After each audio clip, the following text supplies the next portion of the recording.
The United Kingdom has always been one of the world's most desirable places to live. Stable democracy, world-class healthcare, centuries of legal precedent protecting property rights, and some of the best universities on the planet. But here's the thing, in 2025, the UK is projected to lose more millionaires than any other country in the world. Not Venezuela, not Russia, not even China. Because the UK isn't collapsing in the traditional sense. It's experiencing something far more insidious, a jurisdictional repricing. The country has unilaterally increased the cost of holding capital without increasing the return. And when a system raises its fees while lowering its performance, the customer doesn't leave out of anger. They leave because the math no longer balances. We are witnessing the mechanical liquidation of the UK as a financial safe haven.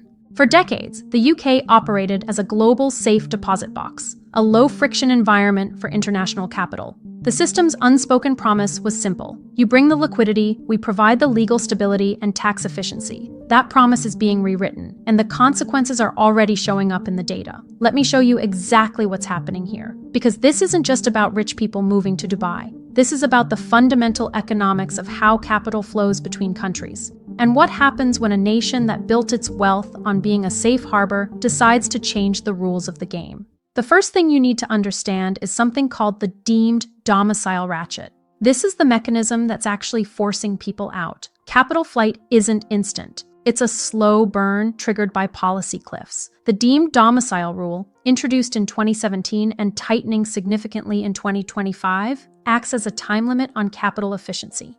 Here's how it worked before. If you moved to the UK as a foreign national, you could claim non-dom status, non-domiciled. This meant that any income you earned outside the UK wasn't taxed by the UK. You could have businesses in Singapore, real estate in New York, investments in Switzerland, and as long as you didn't bring that money into the UK, you paid zero UK tax on it. This was massive. The UK became the preferred base for international entrepreneurs and investors who operated globally. They could live in London, enjoy the culture, the legal system, the schools, but keep their wealth working efficiently around the world. But the 2025 reforms are abolishing this. It's all being replaced with a new system called the FIG regime, foreign income and gains. And here's the kicker. You only get 4 years of tax efficiency. After that, you're taxed on your worldwide income, just like a UK citizen. This turns long-term asset holders into short-term tourists. If you can only stay tax efficient for 4 years, you don't buy a factory or a mansion.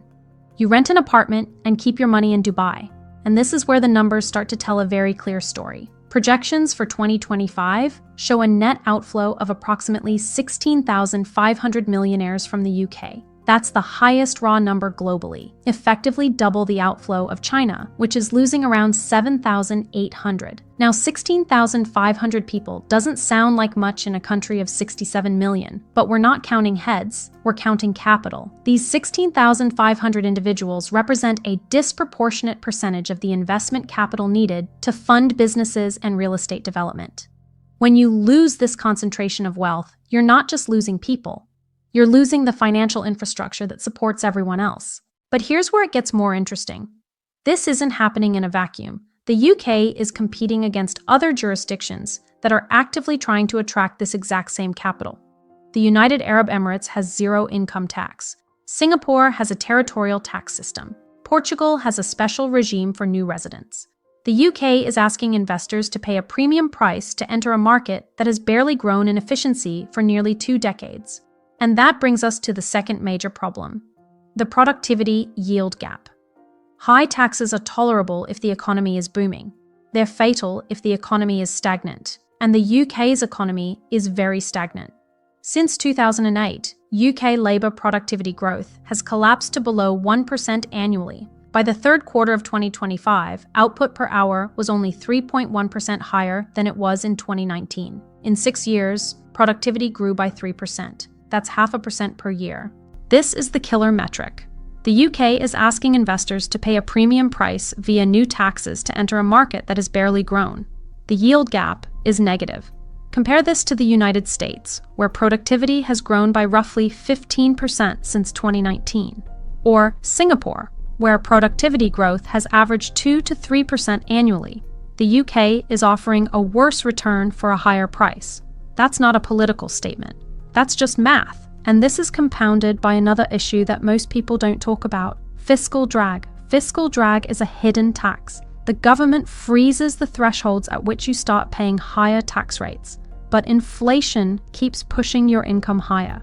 So even though your real purchasing power isn't increasing, you're getting pushed into higher tax brackets. In the UK, income tax thresholds have been frozen since 2021. They're set to remain frozen until 2028. During that time, inflation has been running at 5 to 10% annually. This means millions of people are now paying higher rates of tax without actually being any wealthier in real terms. Capital gains tax rates have also increased. The annual exempt amount has been slashed from £12,300 to just £3,000. This functions as a shadow wealth tax. It erodes the real value of assets over time. Let me give you a concrete example of how this plays out in practice. Imagine you're a tech entrepreneur. You built a software company worth $50 million.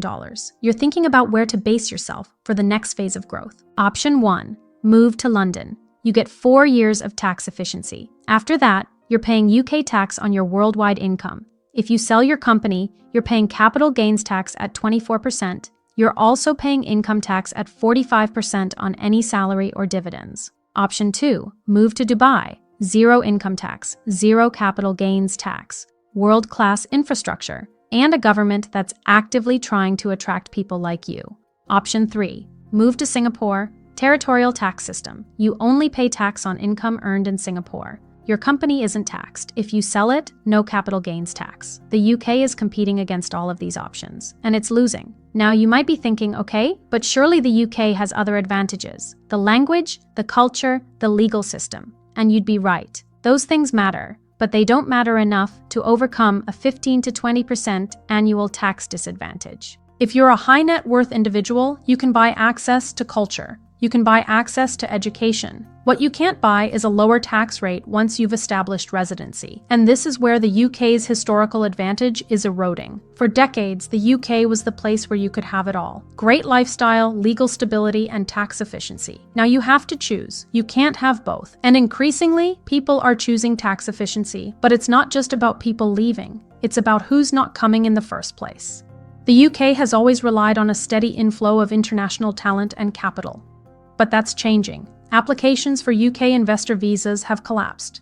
The Tier 1 investor visa was closed in 2022. International students are increasingly leaving immediately after graduation, rather than staying to work and build businesses. And this creates a vicious cycle. As the tax environment becomes less competitive, fewer high-value individuals come in. As fewer come in, the tax base shrinks. As the tax base shrinks, the government raises taxes further, which makes the environment even less competitive. This is the doom loop of jurisdictional decline. Now, let's talk about what this actually means for the average person in the UK, because this isn't just a problem for millionaires. When high net worth individuals leave, they take their spending with them. They're not buying property, they're not employing staff, they're not spending at restaurants and shops. More importantly, they're not investing in businesses. Venture capital funding in the UK has already started to decline.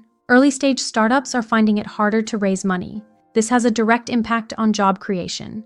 There's also a less obvious impact on government finances. A study by Oxford Economics estimated that non-doms contributed £7.9 billion to the UK economy annually. If even half of that leaves, that's a £4 billion hole in the economy. And the government's response has been to raise taxes on everyone else to fill that hole, which makes the UK even less competitive. This is not a sustainable trajectory. So why is the UK doing this? Why would a government knowingly implement policies that drive away capital? The answer is politics. The UK is facing a massive fiscal challenge, an aging population, a healthcare system under strain, infrastructure that needs upgrading. The government needs revenue. And in a democracy, it's much easier to raise taxes on a small number of wealthy foreigners than it is to cut spending or raise taxes on middle-class voters. The political calculation is that the backlash from losing 16,000 millionaires is smaller than the backlash from cutting the National Health Service.